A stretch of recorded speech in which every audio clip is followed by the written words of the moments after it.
السلام علیکم ناظرین، جماعت اسلامی ہند حلقہ مہاراشٹر کی ماہانہ سرگرمیوں پر مشتمل نیوز بلیٹن نومبر 2023 کے ساتھ ہم ایک بار پھر آپ کی خدمت میں حاضر ہیں۔ خبر نامے میں سب سے پہلے نظر ڈالتے ہیں سرخیوں پر۔ قائدین جماعت کی تربیت کے لیے مرتضیٰ پور میں 3 روزہ تربیتی کیمپ کا انعقاد۔ فلسطین میں ہو رہے مظالم کے خلاف ریاست کے مختلف شہروں میں احتجاجی و دعائیہ اجلاس کا انعقاد۔ الخیر سلائی ٹریننگ سینٹر کا پہلا بیچ مکمل، 40 طالبات میں اسناد کی تقسیم۔ تاجروں کی رہنمائی کے لیے ناندیڑ میں رفاح چیمبر آف کامرس کی جانب سے بزنس سمٹ کا انعقاد۔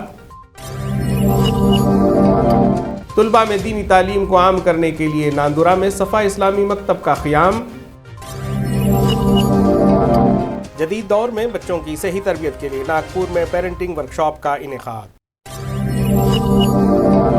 اور اسلامی تعلیمات کو عام کرنے کے لیے اورنگ آباد کی مسجد گلشن میں مسجد پریچے پروگرام کا انعقاد کیا گیا۔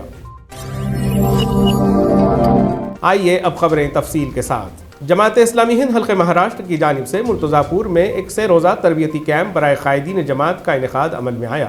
کیمپ میں جماعت کے تمام ہی ذمہ داران نے شرکت فرمائی اور استفادہ کیا۔ شرکائے کیمپ کی رہنمائی کے لیے مرکز سے امیر جماعت محترم سید سعادت اللہ حسینی، نائب امیر جماعت ایس امین الحسن نے شرکت فرمائی۔ اس کے علاوہ امیر حلقہ مہاراشٹر مولانا الیاس خان فلاحی اور دیگر ذمہ داران جماعت اسلامی ہند بھی شریک تھے۔ کیمپ کا آغاز محمد سمیع صاحب کی تذکیر بالقرآن سے ہوا۔ پہلے ہی دن امیر جماعت سید سعادت اللہ حسینی صاحب نے اپنے کلیدی خطاب بعنوان ذمہ دار جماعت بحیثیت مربی، دائی، خادم و رہنما کے تحت شرکاء کی رہنمائی فرمائی۔ آپ نے دیگر عناوین جیسے گفتار میں کردار میں اللہ کی برہان اور فکر اسلامی اور درپیش اندرونی چیلنجز پر بھی سیر حاصل گفتگو کی اور شرکاء کو اپنی ذمہ داری کا احساس یاد دلایا۔ ارض فلسطین میں ان دنوں ظالم جابر اسرائیل کی دہشت گردی کا شکار ہے۔ غزہ میں ہوئی بمباری میں اب تک ہزاروں معصوم شہری اور بچوں نے جام شہادت نوش کیا ہے۔ اسرائیل کی دہشت گردی کے خلاف جہاں دنیا بھر میں مظاہرے ہو رہے ہیں، وہیں ریاست مہاراشٹر کے مختلف شہروں میں بھی فلسطینیوں پر ہو رہے مظالم کے خلاف احتجاج و دعائیہ اجلاس انعقاد کیا جا رہا ہے۔ لہٰذا ایک مشترک پلیٹ فارمز کے ذریعے امراوتی، کھامگاؤں، بلڈھانا، جلگاؤں، اکولا اور جالنا میں احتجاج و دعائیہ اجلاس عام کا انعقاد کیا گیا۔ ان تمام پروگرام کے ذریعے فلسطین کے حالات بیان کیے گئے اور ان حالات میں مظلوموں کے حق میں دعاؤں کے ساتھ ساتھ اسرائیل کی مصنوعات کا بائیکاٹ کرنے کی بھی لوگوں سے اپیل کی گئی۔ خواتین کو معاشی طور پر خود کفیل بنانے کے لیے جماعت اسلامی ہند پڑے گاؤں کی جانب سے الخیر سلائی سینٹر چلایا جاتا ہے۔ اس سلائی سینٹر سے ٹریننگ حاصل کرنے والی 40 خواتین اور لڑکیوں کی پہلی بیچ نے کورس مکمل کر لیا ہے۔ کورس مکمل کرنے والی خواتین اور لڑکیوں کی صلاحیتوں کی جانچ کے لیے ایک مشقی امتحان بھی لیا گیا، جس میں ماہرین فن کے ذریعے ان خواتین اور طالبات کے تیار کردہ کپڑوں اور مہندی ڈیزائن کی جانچ کی گئی اور اس میں نمایاں کارکردگی کا مظاہرہ کرنے والی خواتین کو اول، دوم اور سوم انعامات سے بھی نوازا گیا۔ الخیر سلائی سینٹر میں فیشن ڈیزائننگ کے علاوہ مہندی ڈیزائننگ کی بھی ٹریننگ دی جا رہی ہے۔ فیشن ڈیزائننگ اور مہندی ڈیزائننگ کا کورس مکمل کرنے والی خواتین کے اعزاز میں مدینہ فنکشن ہال میں ایک تہنیتی تقریب کا انعقاد کیا گیا۔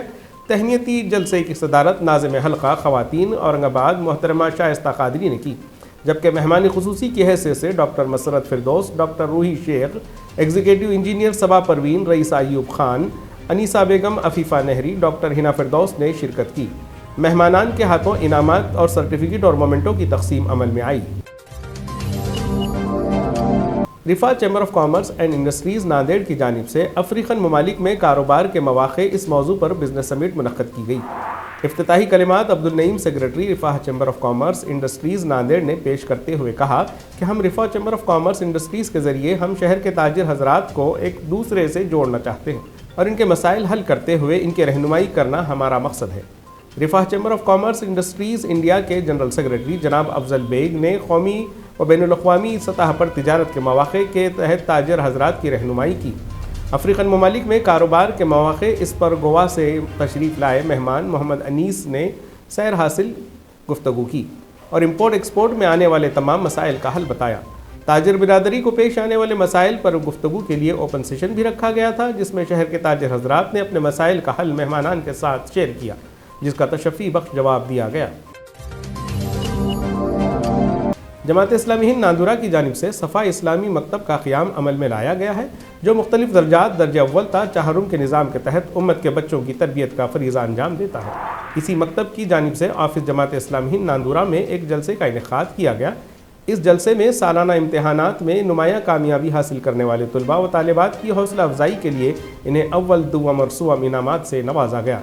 اس پروگرام میں سرپرست کی حیثیت سے امیر حلقہ مہاراشٹر محترم الیاس خان فلاحی نے شرکت کی۔ مولانا نے انعامات حاصل کرنے والے طلباء کی حوصلہ افزائی کی اور ان کے حق میں نیک خواہشات کا اظہار کیا۔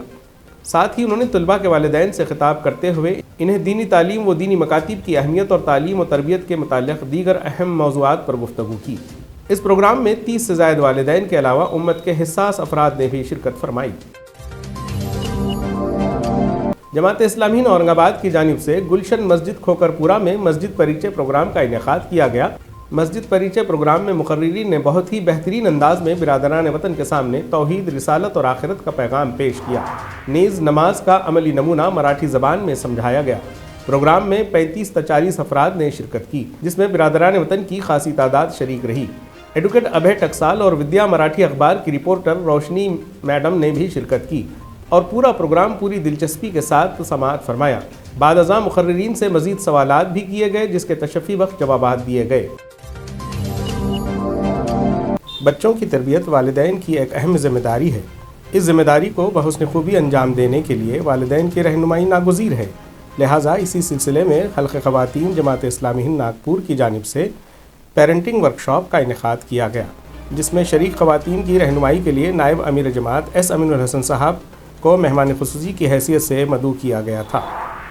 پیرنٹنگ ورکشاپ میں بچوں کے لیے ایک محفوظ آن لائن تعلیمی ماحول کو فروغ دینے، انہیں صحیح معلومات کا انتخاب کرنے اور ڈیجیٹل دور کے مثبت پہلوؤں کو اپنانے، منفی پہلوؤں سے بچنے کے لیے بااختیار بنانے کی کوشش کی گئی۔ آج کے ڈیجیٹل دور کی خوبیوں کو اپنانے اور اس کی خامیوں سے بچنے کے لیے والدین میں بیداری لانا بہت ضروری ہو گیا۔ ایس امین الحسن نے اپنی تقریر کے دوران موجودہ ڈیجیٹل دور کی خوبیوں اور اس کے مؤثر استعمال کے فائدوں کے ساتھ ساتھ اس کے منفی اثرات سے ہونے والے نقصانات گنائے اور اس کے بارے میں والدین سے چوکنا رہنے کی نصیحت کی۔ اس ورکشاپ میں کثیر تعداد میں خواتین نے شرکت کی۔ شرکاء کی جانب سے پوچھے گئے سوالات کے بھی اطمینان بخش جوابات دیے گئے۔ ناظرین، اس ماہ کی بلیٹن میں بس اتنا ہی۔ انشاءاللہ اگلے ماہ پھر ملیں گے۔ اللہ حافظ۔